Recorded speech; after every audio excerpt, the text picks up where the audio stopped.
What's up, y'all? Yep, as you can tell from the title, we say our final goodbyes to the beast. Let me turn this down before I get copyright. Yep, for y'all don't know who the beast is, it's the stock class mower been around for the last few years. Old trusty. It's done me very well. I mean very well. Several wins on it, a lot of top place finishes. And went to Corey, got my ass whooped, and they trashed it. They trashed the poor mower.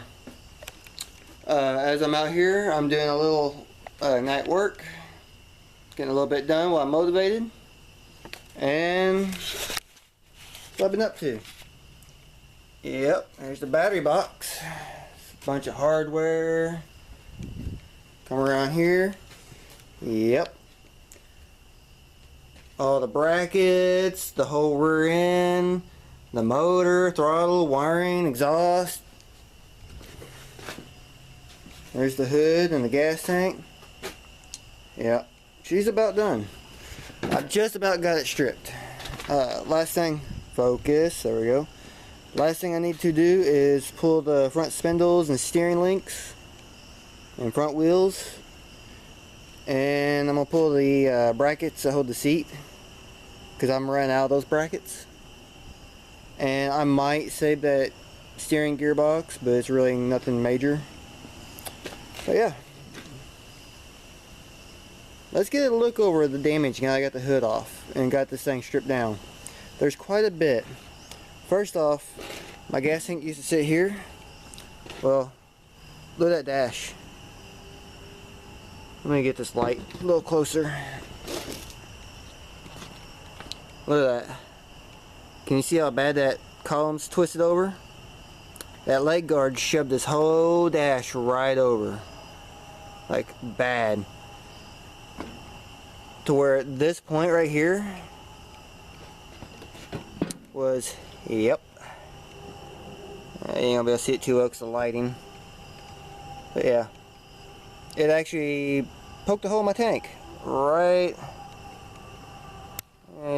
You can barely see it right there, center of screen. There's a hole. So that gas tank's junk. The column's all bent. I'm gonna bring this down here and see if you can pick this up or not.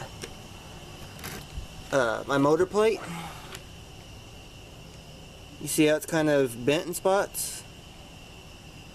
Like, stay right there, light. This mount is actually bent down. This one's about where it should be. This one's actually pulled up quite a bit. See if I can get this. Can you see how that's bulged up? The whole motor started to shift. Yeah, here's a good view of that column. This is straight on. Here's the center hole. Yeah, that's bad. The front part actually held up pretty well for once. I mean, it's actually starting to, it is holding. So I'm gonna cut this front part of this frame off and keep it for a spare. And it really sucks because that was one of my good front ends. This is one of the ones that doesn't have the 3 holes off of an older GT. That's why it held up so well, but damn, it sucks. Wasted. Also, this center part here, that's actually bent up, bowed. That's about it for the front part. Go around to the back, and y'all know how the back's all twisted up. Like, yeah, it's pretty bad. Yeah, how everything is just bent. That corner really took a beating. So let me roll this thing over and we'll get a really good look at it.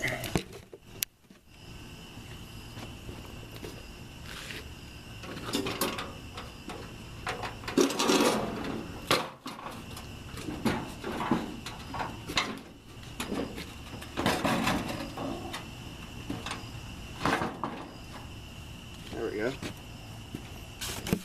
Alright. You gotta get a real good look at it. Show you why this thing is done. Can you see that? See how that rear end's tweaked?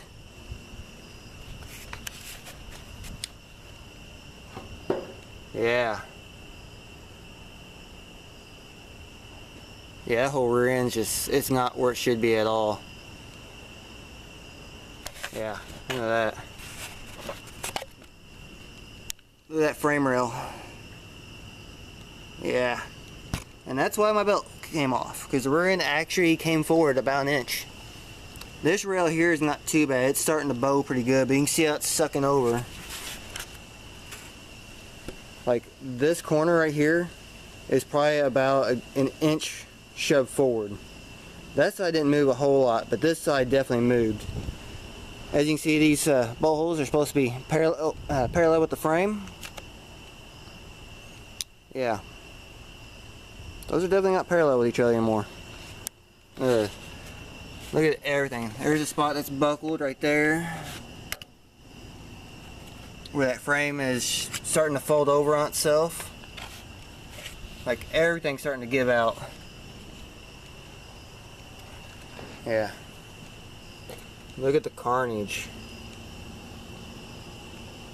Hopefully you can see this real good. Yeah. Everything's just so bent. That's supposed to be straight. Yeah. That way is about the same. It's hard to do holding a stupid floodlight. Yeah. You see how that's all bent? Yeah. Yeah, you can really see it. See how bad that's blown out? Yeah. Another shot of that frame rail. That's pretty bad. I'm lucky it didn't bust my transmission all to hell. I really am. It chipped part of the bolt hole in my case. Luckily it held. It didn't actually break my case. Yeah, that corner over here is just shoved in pretty bad. Yeah. Here's with the trailer hitch hole. Trying to hold this. Let me see. Right there. Yeah, you can't really tell, but yeah. That's pretty bad. It's really devastating.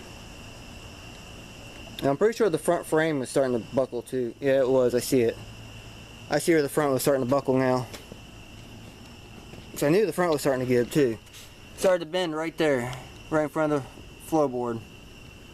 You can kind of see how it's buckled in. And this side started to bow outwards. Let me see if I can get an inline shot of this. See if I can get this. Maybe. It's hard to do, trying to look through the camera. You can kind of see it's bowed out right there. And then this side here, you can see how, yeah, you can see that wave right there. You can see how bad that is. Yeah, the whole front of the frame started to buckle too. It's bad. And yep, and of course the this front beam here was starting to actually bend backwards too. Yeah, you can see some more damage right there. It's bent. It's hard to get stupid light in there. Trying to film at night is a nightmare. Yep. But there you have it. The beast is dead. So I'll pull the front end back out of it. I'll probably wait till the morning so I can cut this front section here off and try to salvage that. And then I'll pull the spindles, front wheels, the steering, and the seat bracket. I'll go and pull the seat bracket off tonight.